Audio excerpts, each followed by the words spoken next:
Welcome to LOA Today.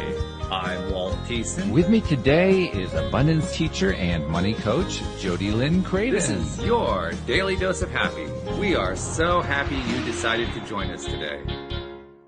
And Jody Lynn, actually, as the intro was playing, and I remembered, what I recorded there about what you do and so forth, it occurs to me that actually becomes the basis for a good topic because it's the first of the year. By the way, Happy New Year. Happy New Year.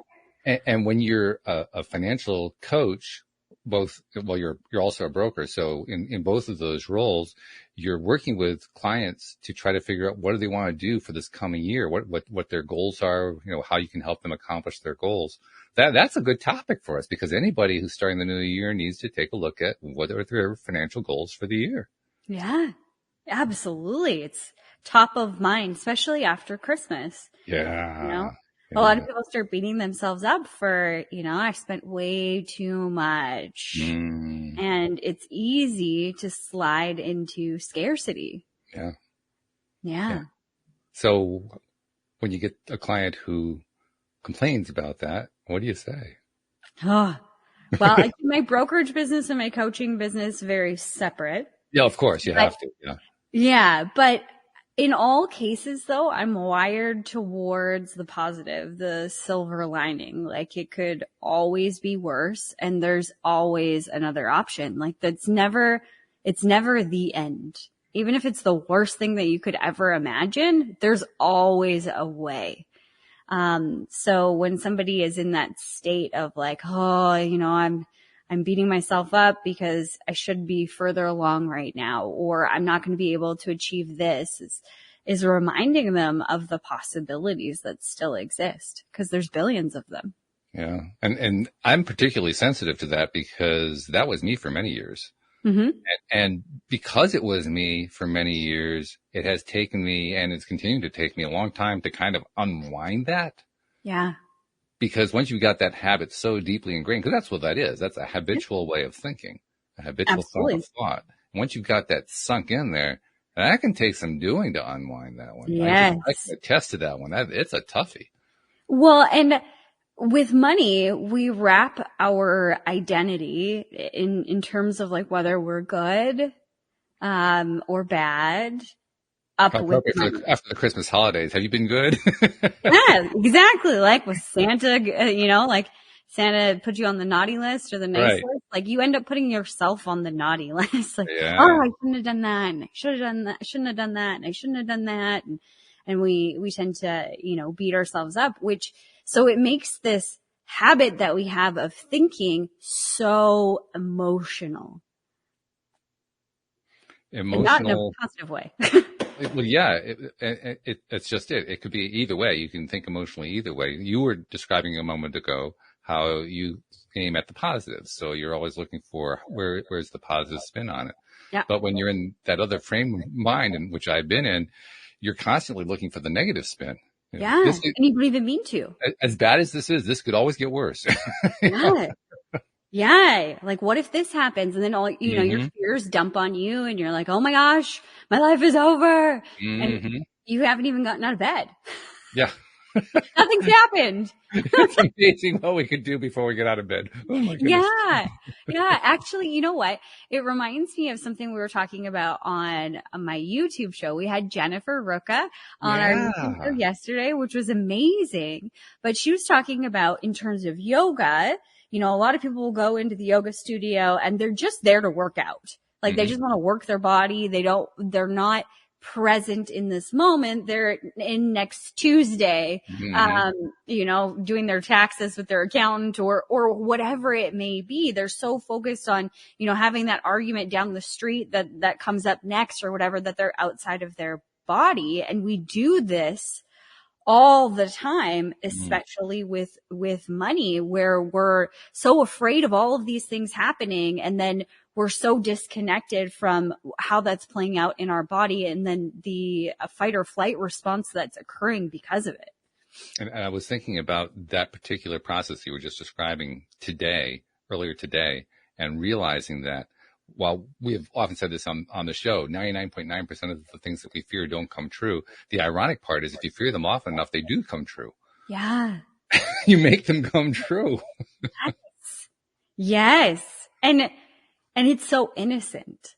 Yeah. You know, you're not trying to, but you can't get off the point that you're seeing. You're so blinded, or you have these blinders on, like the horses when they're racing, right? All that you can see is what you can see. So if somebody is stuck in that position right now, like I spent too much money over Christmas, I have too much debt, I'm never going to get out of it. And they're just spiraling.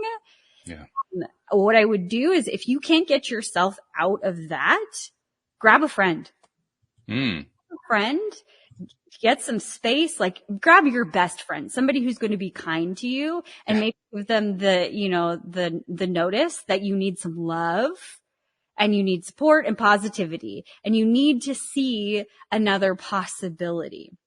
Because the thing is that when we're stuck in that zone, all we can see is what's in front of us. So it's like we've closed the doors to all other possibilities that exist.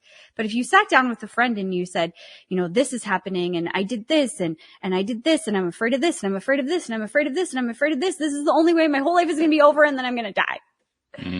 Your friend can take that deep breath with you and say, well, this hasn't happened yet, and maybe this could happen, and maybe this could happen. And, you know, that's something that we do in my MORE class as a group. The last phase of MORE is abundance on autopilot. And it's where I teach you as the student how to get into that possibility mindset, because it really is a muscle. If you were to write down, you know, I want an extra $1,000 this month, or 5,000, 10,000, doesn't matter the number. If you were to put that on a piece of paper and draw out the possibilities, like a spider web chart, I call it a possibilities chart. But if you were to draw out ways that could come to you, when you start this process, when your muscle of possibility is weak, you can come up with like 5. Wow. And you need to strengthen that muscle, because what you're doing is you're creating space in your perception to see another opportunity. That opportunity exists. It's there, but you are blinded to it because you're only seeing the perception that you have currently, what's in front of you. And that's all you really have to do in order to start opening up the possibilities? Seriously? Yeah, absolutely. And then once you get excited about it, you can start to see a different perception of your situation. Okay, yes, all of those fears that I have, that is one possibility. That is one route that could occur, right? But just like driving to a new location, there's, 10, 20, 100 different ways that you could map out to get to a different destination, if you will. So that's encouraging. Yeah. Absolutely. So you're just creating that space in your brain that's not the only thing that's possible. That's one thing. But hey, brain, pay attention. There's 1,000 other or 1 billion other things that could happen here that you can start to ease off of that fear thinking of the worst case scenario and go into, okay, maybe this could happen and that's slightly better. And then this could happen. Oh, that's even better and even better and even better. And as you open up to those possibilities, your brain gets used to possibility thinking. It's that muscle. So instead of you automatically going to this place of there's no hope, there's a little bit of hope. And then over time, you're not really going towards that place anymore. You're kind of shutting that negative side of like, oh, my life is over off and turning on all the possibilities. Yeah, that's what Dan Mangena calls the micro-shifting phenomenon. Don't aim for huge steps, aim for little tiny baby steps. Yeah, because a lot of people can't go there. They can't see, oh, well, I'm in debt today and, I'm going to have to go through bankruptcy or whatever it is. Let's say that's the worst case scenario versus, I have $100,000 saved up and I have a paid off home. That's unfathomable to most people where they sit right now. Yeah. So I like that, the way that he describes that micro possibility. Micro shift. Yeah. Yeah. Micro shift. Little tiny shifts, little tiny steps. Yeah, I like that one a lot too. I'm also thinking about some of my own, aha moments going through my journey. And I know that for me, one of the big aha moments was when I actively took the time to just kind of sit down, because I keep fairly meticulous records. Most people don't, but I have like Quicken and I enter stuff in my Quicken It's the same. I don't even have the UpToDate app. I have the app that I bought 20 years ago and it works just fine. So I just go with that. But I'm constantly updating. I may put everything in there. Everything I spend money on, I keep track of it. It's all in categories and so forth. And most of the time, there's a part of me that says, why are you doing this? This is so time consuming. But every once in a while it becomes handy. Like in this case, when I wanted to find out, like I think I told you the story. We were very deep in debt because of what had happened to us from the financial crisis and over the next 4 years. And then we moved back to Connecticut. And from that point on, it was about paying down debt before we could get into the plus column. Yeah. Which we finally ended up doing. But when we finally paid it off, we paid it off in the middle of the pandemic. And we didn't have the income was actually low that year. And I was thinking to myself, how did we do that? So I wanted to go back through the records to figure it out. Because it didn't, now I knew where a large part of it came from a legacy from my mom. So that made sense. But there was another 50% or so that I could account for maybe 30, but the other 20 I couldn't account for. I actually think it was about 25% I couldn't account for. So where did that money come from? And so I'm going through my records and I'm checking, spending patterns and so forth. And I'm looking for, where the income came in and nothing jumped out at me. Mm-hmm. Everything just seemed normal until finally I had an aha moment. And the aha moment was, we're in a pandemic. We're in lockdown. We can't spend all that excess money. We have to stay home. Yeah. And that's when it really came home just how much opportunity there is to shift the budget based on spending that comes about largely because we're trying to fill a gap because we're feeling lousy. Yeah. That's really where most of it comes from. Mm-hmm. Spend a little bit here, buy an ice cream there, do this, buy all that stuff to feel better in the moment, just to find a way because you're feeling so miserable in that particular period of time. And when I realized that, I said, wow, we really spend a lot of money on that. I mean, a lot of money, a startling amount of money, shocking amount of money. And it took the pandemic to show it to me. Yeah. Hey. Better late than never. Right. Right? Like, and you can look at that a couple of different ways. Like, sure, it would have been nicer to pay off your debt faster. But if you would have, like, let's say that legacy or whatever came, and that took care of the entire debt, you might not have learned what you just learned, that aha moment. Oh, yeah. Or you might not have been ready to see it in that moment, or, you might not have had the capacity to change your life so much without that pandemic to assist you in doing it. It's not like you really had a choice. Right. Yeah. It was just one of the many unintended positive consequences from the pandemic. Yeah. Which had these negative consequences going on, but they weren't all negative. They were talking about that perspective thing. There were also a bunch of positives that were coming out of it, and that was one of them. Yeah, and absolutely. I still marvel at that. But it's also something to remember, and I do try to remind myself of it. So, for instance, lately I've been dealing with the aftermath of Louise and me breaking up, and there's been a financial aspect to that as well, and all kinds of fears associated with that. And so I kind of did not quite the same thing, but kind of the same thing to ask myself, okay, how am I really doing? I know there's not income coming in right now. Well, actually there is now, but at the time there was no income coming in. What can I do about this? How bad is this? All that kind of thing. And I went and did a similar kind of analysis, came up with very much the same kind of result as the previous time, and then looked at what it was that I was spending that was abnormal spending. And some of it was necessary abnormal spending, because when you split up a household, you're splitting up the stuff, and, so some of the stuff you're just going to need to replace because you can't both have the same thing, right? Yeah. So, there's going to be some increased spending on that. So I took that into account, kind of factored that out, and I realized I was actually doing pretty well in really bad circumstances. I mean, it was much better than what my fears had led me to believe. And I think that's what I'm really trying to point out.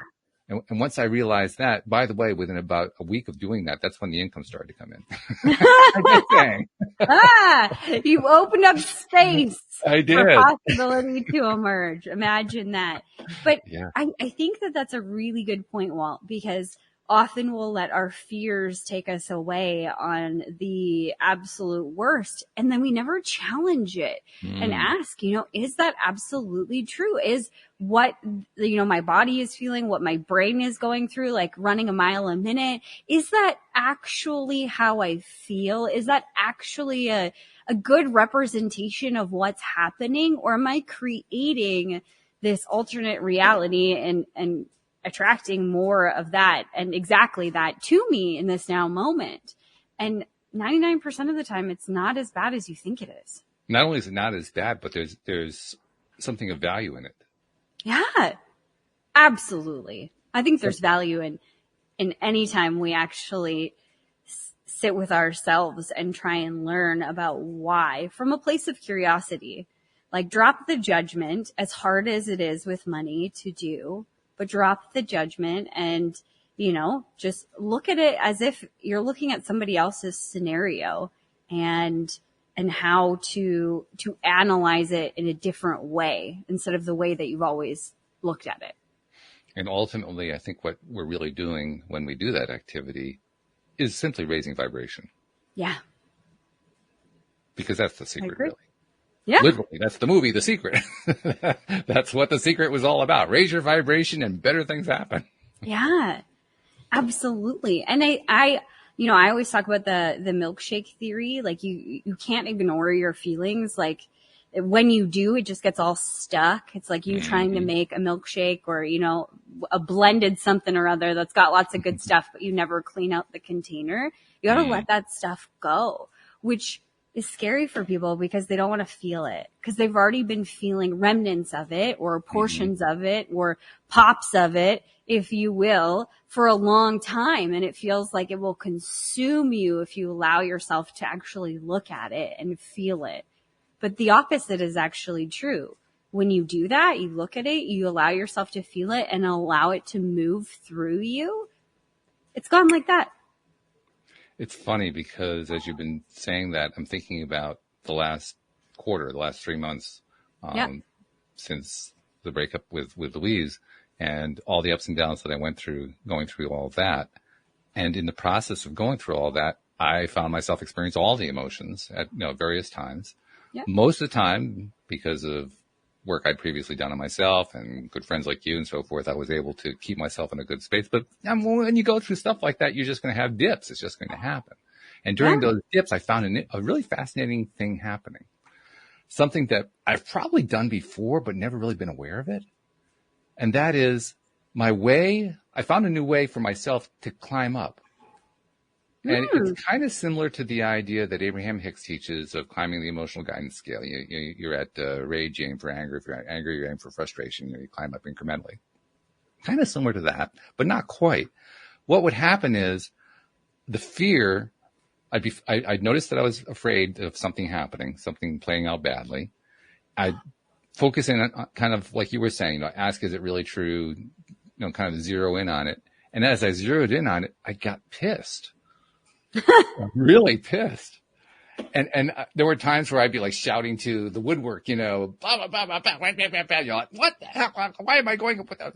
All that kind of stuff. And it felt better.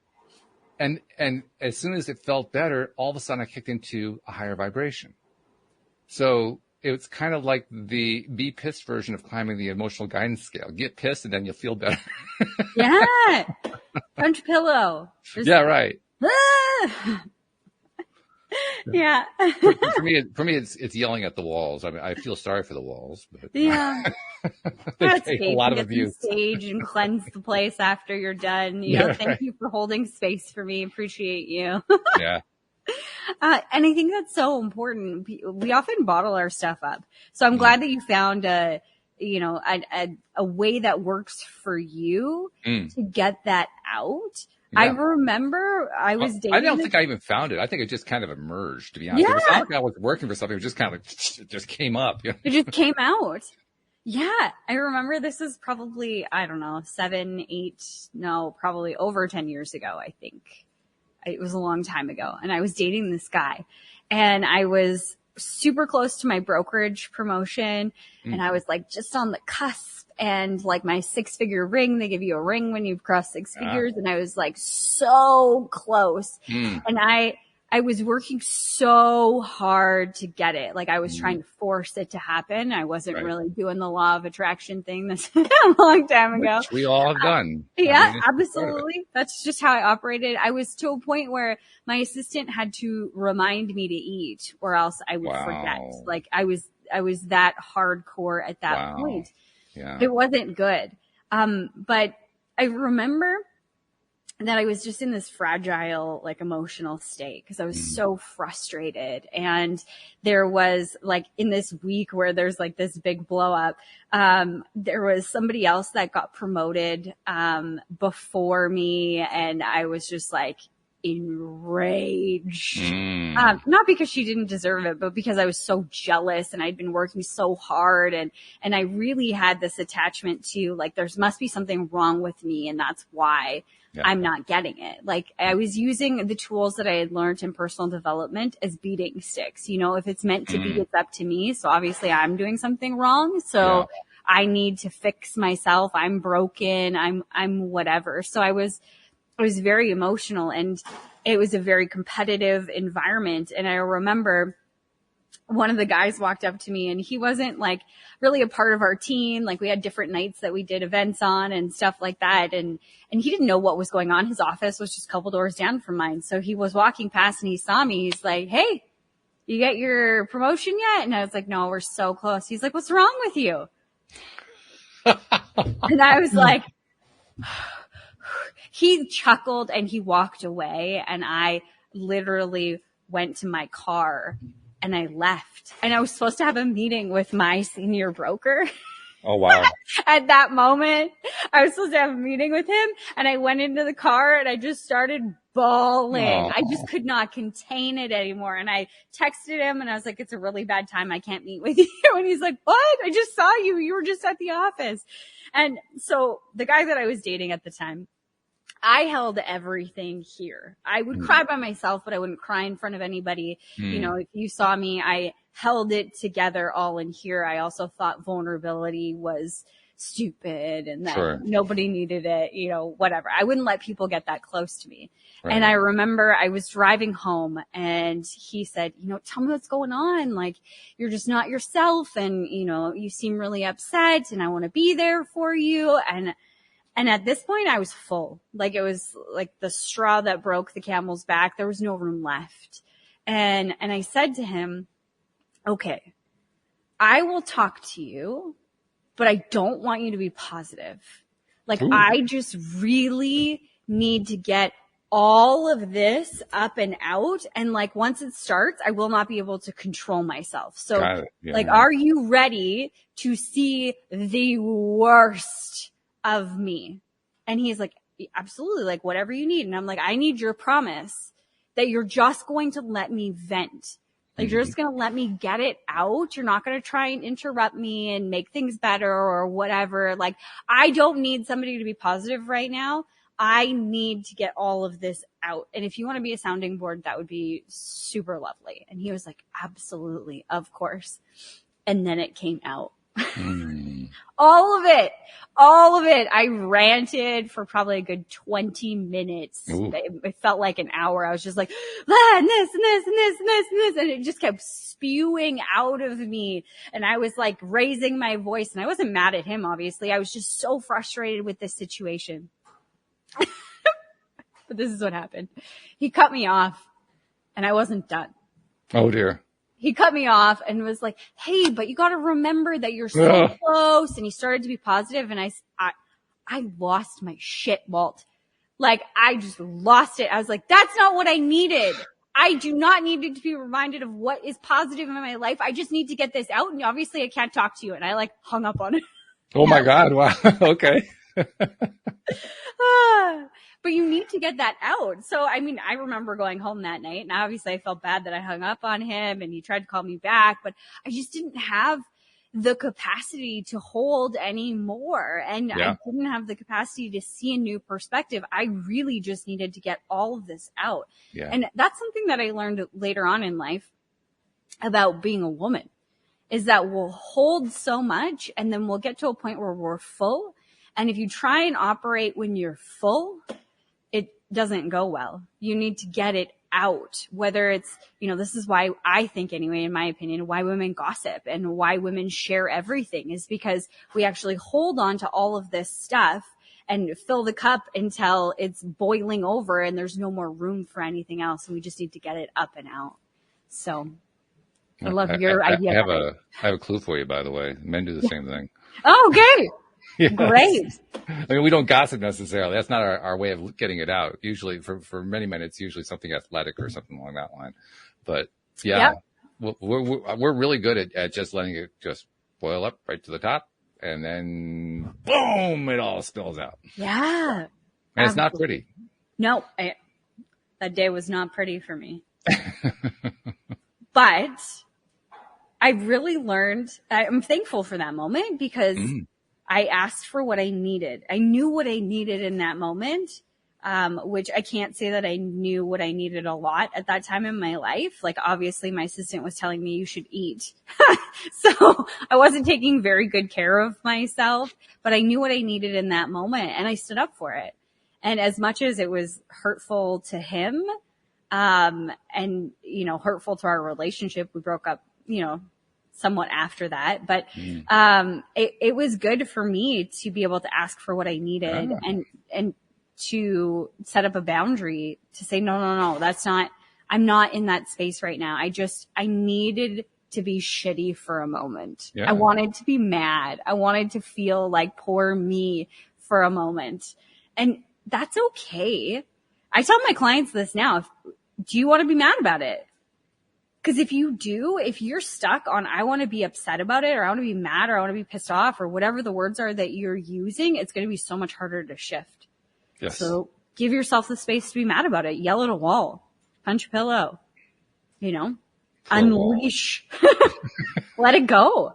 And then you'll find that, oh, okay. Now you'll come to a spot where you're just like, okay, I feel better. I can move on. Yes. Exactly. By the way, that what your ex-boyfriend didn't quite grasp is definitely one of the best things for men to grasp, because there are just times when your partner just needs to get it out, and the last thing that she needs in those situations is your input. Yeah. I don't care what the input is. It doesn't make any difference what the input is. Nope. We don't need a Mr. Fix-It in this moment. No. We just want somebody. In fact, it's a great opportunity to practice listening silently, which is a skill that many of us need to learn, by the way. So that's why I mention it. Yeah. Yeah, there's so much that we learn out of this stuff. There's no doubt about that. Something else was occurring to me too. What was it? Well, kind of knocked it out of my head. It'll probably come back. Something to do with, what was it? Something about this listening process. It's not there. That's all right. It'll come back. It'll come back. Switch over to a different side of the topic. So, all right. Well, so we've decided that we're frustrated with our financial goals for the year, and we want to make a change. And we've come to terms with the idea that we need to release whatever angst or anger or whatever is built up in it, and we're willing to take a look and identify, are our fears true? Okay, then what? What do we do next? Okay, I've done all that. Been there, done that. Got the T-shirt, but what comes next? My problem is still facing me here. It hasn't gone away. I may feel a little different about it, but what do I do? Yeah. That's when I would work on the possibilities. Like, what else is possible? And a key to that is, what do you want instead? What do you want? And a lot of people will just say more money. Okay. Give me 1 second. Here you go. Here we go. 1 penny. You said more. That's right. It is more. And I'm pretty sure it's an American penny too. So here you go. So acceptable to most in the audience. Yeah. Yeah. But that's the thing. We say we want more, but we never quantify. This is like, true. how much more? And what for? And a lot of times the what for is connected to feeling better. Well, I'll just feel safer if I had $1 million in my bank account. Well, there's a lot of stars. I will feel safer and I will feel happier. Okay. There's a lot of people in the world who have $1 million in their bank account and they do not feel at peace. They do not feel safe and they do not feel happy. So will you? That actually helped to bring out what that other thought was that I was trying to remember. Because this has definitely been true for me. I'm sure it's true for other people. What you're describing as the need to feel safe, I would also alternatively describe as the need to somehow stop feeling like I don't deserve it. Oh, yeah. Mm-hmm. Which, by the way, disagrees entirely with what my conscious mind says. My conscious mind says, of course you deserve it. Yeah. And the rest of me says, yeah. Oh, and that's such a big societal abundance block. It is. We'll call it that. Yeah. Because, and I would say, look at this too. This is an opportunity to look. You're already looking at your money. Like, hopefully in that process, you pulled it all out. Like, how much debt do you have? How many assets do you have? You know, like, how much money do you have in your bank account? What did you spend over the last 3 months? I hope you looked at it all. As scary as it is to look at, they're just numbers. Mm-hmm. They mean nothing about you. They were moments in time where you made a decision, whether that now looking at it was the right decision or wrong. There is no right or wrong. I love how you put it, you know, do you want more of that or less of that? Yeah. You know, that's all there is. You can take away the emotion from it. They're just numbers, and you can make a different decision that can completely alter your life. Now, looking at, do I deserve it? Most people don't ask more questions about this. They just feel, I don't deserve it. And then they try and convince themselves that they do. I'm a good person. I do good things. I do good for my clients. I deserve money. Can you hear like the hesitation in there? And there's a reason why we do that self-justification approach. It's because a large chunk of why it is we feel like we don't deserve it is we compare ourselves to some ideal of other people. Yeah. And we don't match that ideal of other people. Now, the ideal, by the way, usually has very little to do with the actual person. Yeah. It's this ideal we've created about other people that we know about. And well, they deserve what I don't deserve. They've obviously they have it. So clearly they deserved it and I didn't. And you know, all this other kind of garbage. But it's an easy kind of garbage to fall into. Yeah, absolutely. So I'd quantify it. What makes them deserve it? What makes anyone deserve it? For that matter. Yeah, that's a great first question. Yeah. And a lot of people, this is also in my More course. It is. Okay. Yes, it is. Because a lot of people struggle with this. This is a huge topic. But to give some pointers, when you start looking at that list, every single person that has done this exercise where you ask them that question of what makes someone deserve it, what makes them worthy of receiving. People put all sorts of things on there. They're a good speaker. They're kind. They're compassionate. They outwork everybody. They they'll come up with a whole list of things. And when you start looking at that list, you can begin evaluating it. Is that absolute? Okay, if kindness is on your list, they were super kind and giving. Okay, is every millionaire in the entire world kind and giving? That's easy to answer. Nope. So that's not absolute that you must be kind and giving to deserve money. So you can cross that off the list. And when you start to do that with every single thing on your list, you know what you're left with? Not a whole lot. The list is kind of short. Yeah. It's like next to nothing. And then my favorite way to go into this or to talk about this is we think about deserving and more than terms of money, like deserving of the world. And that includes money. And a lot of people think, well, I have to have money to get all of those other things. So I must be deserving of money first and then all of those other things. We wrap it all together.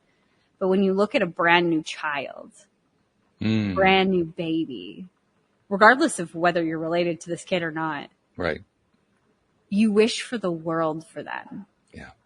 And if someone was to ask you, you know, is that kid worthy of everything life has to offer, money included?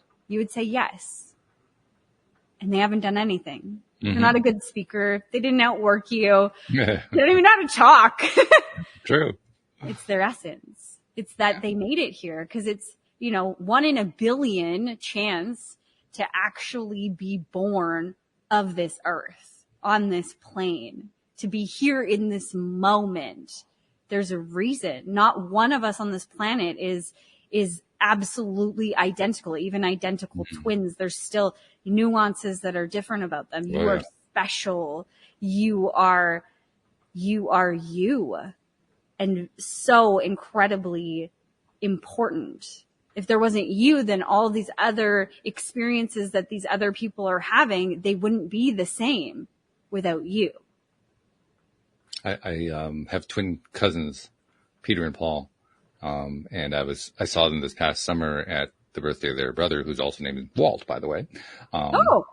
And I was chatting with Paul at one point, and I said, I don't remember how it came up, but somehow the topic of identical twins came up, and I said, at what point do you think you and Peter stopped looking like each other? And he said, we never looked like each other.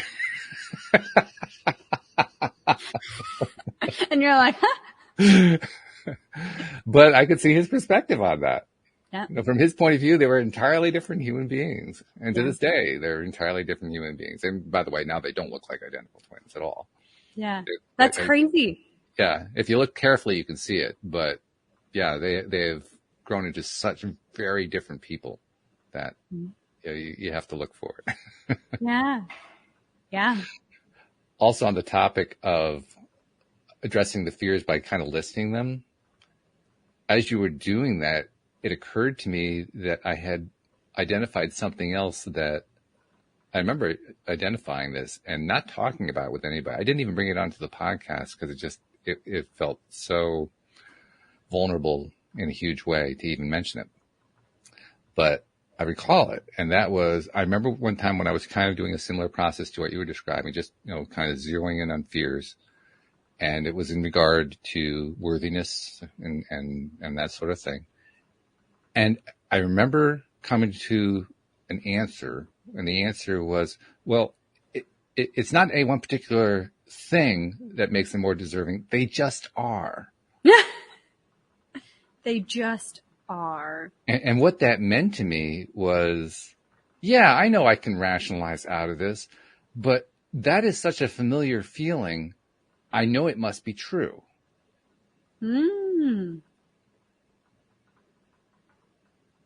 I mean, think about that. Such a familiar feeling. I know it must be true.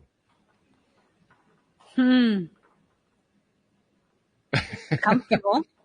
There's a comfort zone to it. Yeah. Yeah. Are all familiar feelings true? I would say no. I mean, yeah. But when I was in that mindset, I would have said that one was for sure. And it took quite a bit of giving attention to that, not trying to rationalize it, not trying to argue around it, not trying to pivot, just taking a look at that. It took quite a bit for me to finally get to the point where I'd say, yeah, but it's not serving me well. It's not really helping me. It's actually holding me back, all those kinds of things. Do I really want to hang on to that? Is it really worth it? But it took quite a bit. I had to actually look at it. Yeah. I had to actually just stay with it, with that feeling of, well, it's not any one particular thing. It's just true. Like the 2-year-old complaining. It is because it is. It is because it is. Yeah. Right. Yeah. Which, by the way, has become a saying throughout all society. So I guess maybe we're all 2-year-olds. But definitely. But seriously, I mean, that was a thing that I was wrestling with, and well, first of all, it felt very juvenile. Like, wow, I haven't grown past that. So there's a little judgment angle going on there. And then it also felt like, well, why is this so difficult to get around it? Yeah. And ultimately, I think what enabled me to get around it was just sitting with it for a bit. It's kind of like any other emotion. It really is a negative emotion. Yeah. It's like any other negative emotion. You sit with it long enough and you just let it play itself out and it dissipates. I think that's ultimately what happened with that one. I just kind of sat with it and said, I feel that. Not going to judge it, not going to try to change it, not going to pivot it, not going to do anything. I'm just going to feel that. I'm just going to stay there for a while with that. Yeah. And then it left. It recurred. Yeah. It wasn't gone forever. It recurred. But each time that it recurred less. Yeah. And I would be interested to see, we started talking about this last week, I think it was, that we do everything for a reason. Mm. And a lot of times when you eliminate all of those things that are on the list and you're sitting in that place of seeing that worthy isn't the thing keeping you from more money, your dream life, your dream husband, wife, whatever, like all of those things, that you are in fact worthy.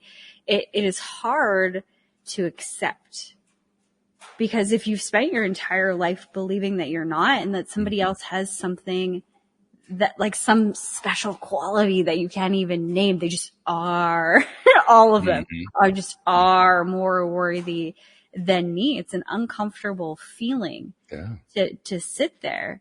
And so I commend you for your bravery for sitting with that feeling of they just are, for no explanation. Well, I thank you for that, but I have to honestly say there was no bravery involved. It was literally, I'd run out of ideas. Yeah. I tried everything else. Nothing else had worked. So I just kind of said, okay, we'll do this because I don't know what else to do at this point. Yeah. But it's still brave. It's still brave to sit with the things that scare the shit out of us, because there's also meanings behind that too. If I am worthy, then I've just been a total screw up my entire life. Yeah, sure, I can't use that as my excuse anymore. Yeah. And even so, even going further than that, okay, if I am worthy, what does that change? What is the expectation of me now?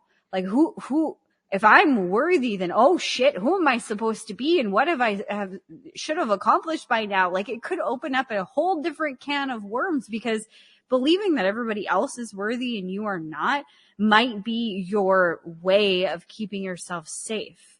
If I'm not worthy, therefore I must be small, and here being small is safe. That word expectation that you just used leaped out at me. Yeah. Because in this case, it was a negative expectation. Yeah. And it shows just how easily we set up negative expectations as we do positive ones. Mm-hmm. We like to think of ourselves as positive expectation setters, or probably most of us do. At least those of us who are engaged in these kinds of conversations do. Absolutely. Right? So it's rather unnerving to discover that we also set negative expectations. Right? And what am I supposed to do about that? Well, I'm trying to always set positive expectations. Yeah. Oh, our life is such a mind game. Mm. And you're never done. It's always a journey. As we sit here, I'm not perfect, with anything. I don't know if perfect actually exists. I don't think anyone can actually accurately define it. No. And when I shifted my relationship to doing this kind of work and discovering myself, if you will, when I shifted that belief that I had that I thought at some point I'll be done and my life will be good and everything will be perfect and whatever. When I shifted that to, it's always a journey, and the excitement, the juice of life is in learning about myself. We are the 8th wonder of the world or 7th wonder of the world, whatever the next one is, right? That is you. You are the greatest discovery that hasn't been discovered yet, because you haven't discovered all that is you. And even me sitting in this seat, I've done a lot of discovery, but there's still things to uncover, right, about the way that I see the world. That is the work. That is the journey. That's where beauty in life is found, I believe. I agree. I definitely agree. And in fact, I would even go a step further and say that the journey of life is, besides identifying and learning and accepting all of that, it's also recognizing what we really are, who we really are.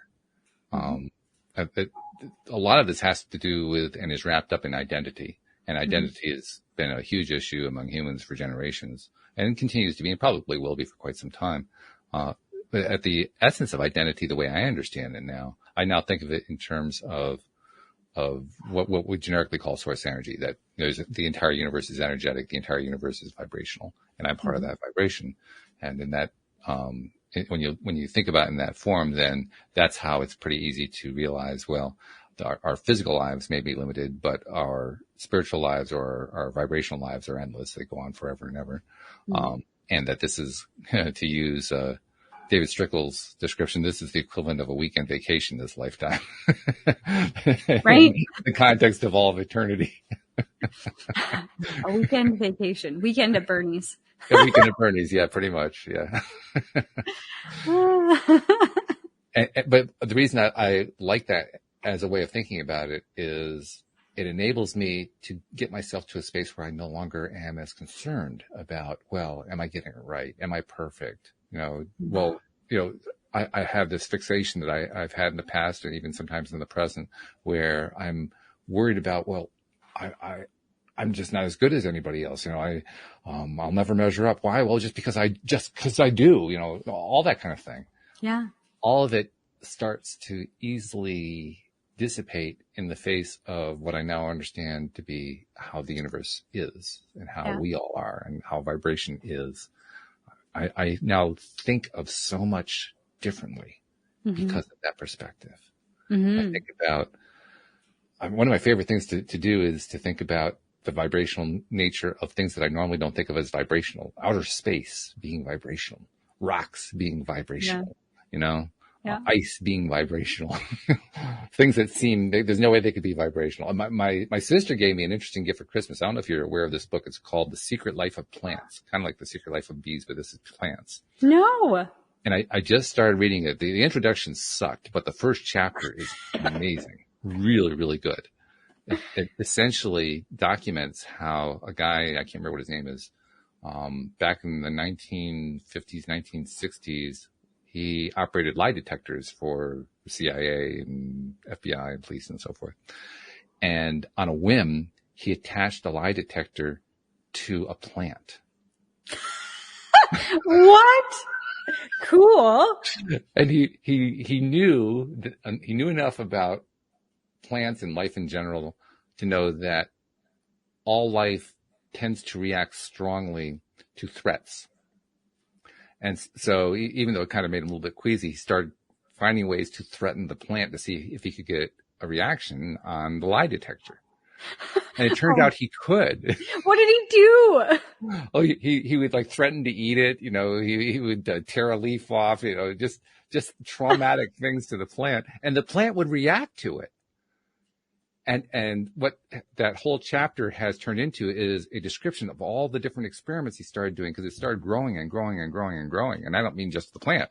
I mean his body of knowledge kept growing about all the different ways that plants respond to their environment in ways that we don't really expect, because we don't think of plants as being sentient. We don't think of them as being conscious. No. But you know what? After reading this chapter, I'm more convinced than ever that they are conscious. They are sentient. You read this thing, you say, wow, this is really something. This is amazing. For instance, here's an example. And this is something they have been able to replicate. They would take two leaves from, I think they were playing with philodendra at that point. So they had two philodendra leaves. And they would put them side by side. And one they would focus all their attention on, and the other one they would ignore. And they would just do this day after day. Not the whole day, but each day they'd spend time focusing on the one leaf and giving love and, sending vibes to it and all that kind of thing. And I think it was within a week, the right-hand leaf, which was, by the way, they were both detached from the plant. The plant, is off. These are just detached leaves sitting on a table or something. The one that he gave all his attention to was green and lush, and the other one was brown and crumbled up. Wow. I saw this TikTok. It reminds me of this conversation. I saw a TikTok yesterday, and the guy was talking about like frequencies that are used to manipulate us as human beings. But he was talking about like how easily it is to emit a frequency, and he literally took a pencil with an eraser on it, like a number 2 pencil. And he went like this on his hair. And then he went like this. out into the crowd. And like, he was like, all right, from road this to this, you're going to feel something. And they felt it. And he's like, all right, now we're going to up the hertz. He was doing that. And like all of the people in the crowd were like going wild because they could feel it. Yeah. That energy frequency that was being emitted. Like it's crazy. So some of the things this guy was doing, he was trying to validate whether or not it was magnetic signaling that was causing the plants to react. Or was it something kind of like what, Eastern mystics would talk about, something that goes beyond what we understand about how energy works. And I don't remember exactly how he created his first experiment, but he created a series of experiments, just kind of testing that from a variety of different angles. And one of the things he found kind of by accident is that if he tended to a plant and gave it care and so forth, and then went away on a trip and experienced something and had somebody tracking what was happening with the plant would respond to what was happening to him 200 miles away on his trip. So if something bad happened, the plant would respond, oh, this is bad, and kind of shrink in on itself. And if it was good, the plant would get more lush or, something along that line. And it turns out that plants actually attach themselves to caregivers. They actually become attached, like emotionally attached. What? I mean, really wild. This is this is chapter 1. I can't wait for the rest of the book. I'm going to get this book, The Secret Life of Plants. Yeah. Yeah. That's so interesting. I started in my journey of trying to like gardening. Trying to like gardening. I love that. Yeah. For somebody living on a farm too, that's even better. Yeah. Oh yeah. I'm like more like a horse person. Yeah, there you go. Okay. Animals. I could, I would love to have some horses one day, but we don't have any out here. And my husband's like the plant man, right? He grows all the things. And I could see that he loved it so much, and his dad loves it so much, but it always puzzled me. Like, I don't understand why you guys like gardening. Like, it's just, I hate weeding. Like, it's just, somebody kill me now is really how I felt about it. So last year I could identify with that so much because I ran Louise's gardening business, and I felt very much the same way about it. I'm running the business, but like, somebody else take care of the plants. I don't want to do that. Yeah, no, like my husband takes care of all of our indoor plants because I forget to water them. To be really honest, I just forget. And he's just good at that, and he likes doing it. So last year I made the decision that I was going to try to I was going to try and capture the magic that he had for this work. Okay. I wanted to feel that. I didn't want to feel about gardening. I wanted to participate. I wanted to be outside more. I wanted to be with the plants. And so I would watch him and like how he reacted to certain things. And like, he was like, oh, this is cool. And like, look at this. And I just started finding the beautiful things. And I found myself a lot last year as I was weeding, talking to all the plants. Mm-hmm. Like, it's okay, baby. I'm sorry. We're getting you better. Like, I love it. Whatever. And I think it made an impact, but my husband would just laugh at me when cause he would obviously come up to the garden. I'd be weeding or something like that. And I'd be talking to my little babies. Like, it's okay, baby. We're just getting you into the soil and whatever. And he's like, you're weird. But now I can get this book and I can tell him it helped. Oh yeah. Yeah. Mm-hmm. In fact, what would be really interesting would be to do that and then track the plants that you work on compared to the other plants. Yeah. Right? Mm-hmm. See how do they become healthier, lusher? Do they produce more? Right. Well, it's hard to say between season and season because I'm thinking of garlic. My job is the garlic plants. I have to weed all of them. Mm. And the reason I hated it so much is because we had not the first year, but 2 years ago, we had 13,000. We had 100-foot rows and 13 rows of them. Like, it was insane. And I started weeding late and it was super hot and I was the only one doing it. So I felt overwhelmed and I hated it. Yeah. But it was interesting because I think about that garlic patch, and a lot of them were really small and they had mold on them. And so we couldn't use a lot of them. We lost a lot of that crop. And then I think about this last year's season that we pulled up in August and then replanted. And we had way less. We planted way less because I demanded it. This is not my full-time job. I don't have time to weed 13,000 garlic. I can't do it. So we put in, I think, 6,000. So much shorter rows, different area because we move the plot every single year because you don't want to grow garlic in the same place twice. You want to give the soil a break. So we did that. And I started talking to them this year, but saying, hey, baby, the weeds that we have out there, they curl around the garlic plant. So I have to like untie them. Right. So Right. it's It's a very time consuming process. Exactly. If you leave it too long, but all of them were big and healthy and we had more than we anticipated. So what you could do if you wanted to is you could do the hay baby with 4/5 of it, and then one little section, give it just normal attention and see if it is different, see if it does not as well. I'm totally going to do that. But then I feel bad. I want to give them all love. I don't want to withhold my love from the garlic babies. Yeah, I hear you. Okay, maybe only a few. Actually, that is very similar to what this guy who was doing this research back in the 50s and 60s was experiencing, because he realized he needed to create a trauma in order to be able to detect a change in the registration of, on the lie detector. But every time he did, he felt miserable. Like he had cheated the plant in some way, or, he harmed it or whatever. And he actually began to realize, I remember this led to one particular study they were doing.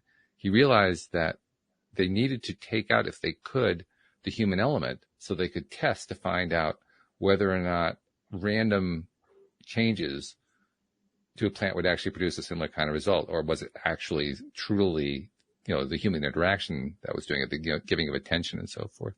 And I remember they came up with some sort of mechanized thing which had like a randomized program and all that kind of thing in order to simulate the idea of a non-human directed, human focused attention giving machine. And I can't tell you what the result was because I don't think I finished that section of the chapter yet. I think it's where I'm up to right now, but you can kind of tell where it's going. Like, no, it doesn't do as well. Yeah. I'm kind of anticipating that's what the next few pages are going to say. I need this book. We are going for at least the Canadian record, but the world record giant pumpkin in 2023. Oh, really? That is our intention. Oh, wow. So, okay. How big is that? I think the biggest in the world is 2,900 and some pounds, 2,975, I think. How do you even weigh that? I mean, nobody can pick that up.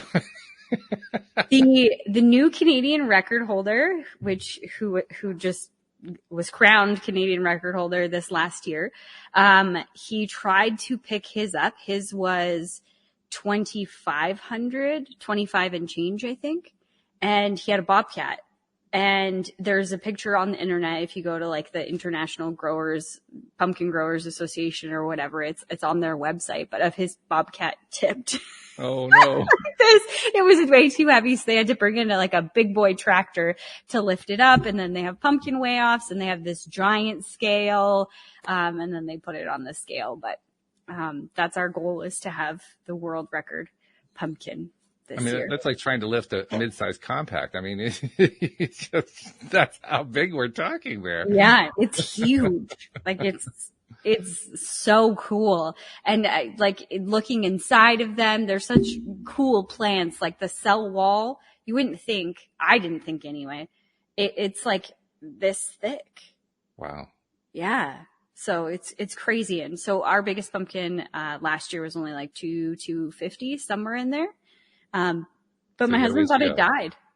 Like he literally planted the seed. He was taking care of it for a while. And then he was like, my pumpkin died. And he was all upset. And then a month later, he was like, come see the pumpkin. And I'm like, what? I thought it was dead. And he's like, no, it grew fruit. Wow.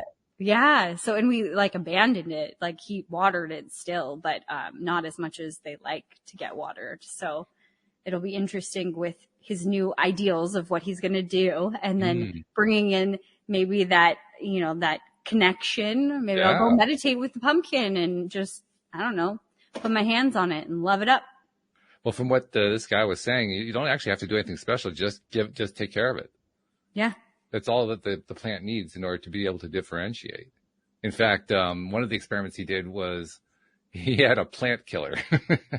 By a plant killer, they had a team that were testing. They were agreeing to do a test, and one of them had agreed to be the plant killer. So there were two identical plants, and the plant killer steals in the middle of the night, or it's not quite that dramatic, but he goes in by himself and murders a plant, just, kills it in front of the other plant. Oh. And then he leaves. Yeah. And then later on, after some period of time, they bring the whole team through one person at a time, and they're measuring what's happening with the plant as each person passes. And each person passes, no reaction, until the killer arrived, and off the scale reaction. No way. Yeah. Hey, maybe they should add this to like detectives' work. Check the plants. Yeah, right? Yeah.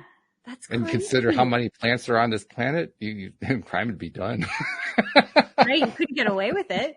Yes. Their Christmas tree will tell on you. Of course, the tricky part is you have to actually get them all committing their crimes against plants. So I'm not quite sure how you pull that part off. But yeah, but I wonder if say a caregiver, now I'm going off the rails here, but like if somebody that was normally in that space with those plants was killed instead of a plant, I wonder if they would have reacted the same way. Yeah. Well, that's one of the reasons I'm going to keep reading the book to find out, because I bet you that's the kind of question that they answer. So, yeah. We're getting to unsolved mysteries here. Yeah. I haven't had a good book to read in a while too, so this is nice. This feels good. It's like, oh yeah, okay, I'm ready for this one. Yeah, I'm gonna definitely pick it up. Yeah, check it out. It's a good one.